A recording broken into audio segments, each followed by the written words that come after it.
செங்கதிரோன் தம்பியப்பா கோபாலகிருஷ்ணனின் சமம் உருவக கதைகளில் இருந்து அவசரம் என்ற கதை. தயாரிப்பு வில்லூர் பாரதி.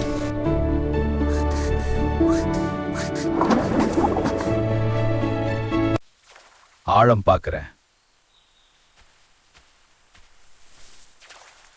நில், இறை என்று எண்ணி எண்ணில் மறைந்திருக்கும் தூண்டிலில் நீ மாட்டிக்கொள்ளப் போகிறாய்.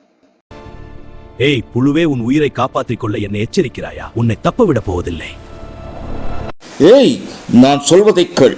என் உயிரை காப்பாற்ற வேண்டிய அவசியம் இப்போது எனக்கில்லை. மீனவன் என்னை பிடித்து தூண்டிலில் கொழுவிய போதே நான் குற்றுயிராகிவிட்டேன். என் உடல் சிதைக்கப்பட்டு விட்டது. உயிர் ஊசலாடிக் கொண்டிருக்கிறது. இனி நான் இறப்பது நிச்சயம். ஆனால் என்னை கொண்டு உன்னை ஏமாற்றும் இந்த மனித செயலை நான் வெறுக்கிறேன்.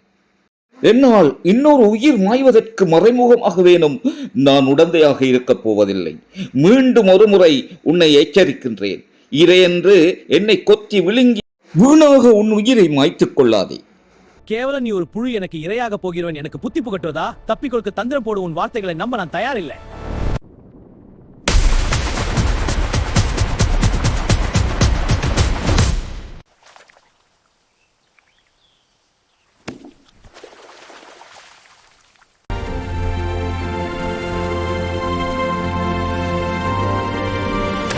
அவசரம் அறிவை மூடுகிறது. எச்சரிக்கை அலட்சியம் செய்தவன் தனது உயிரையே இழக்க நேரிடும்.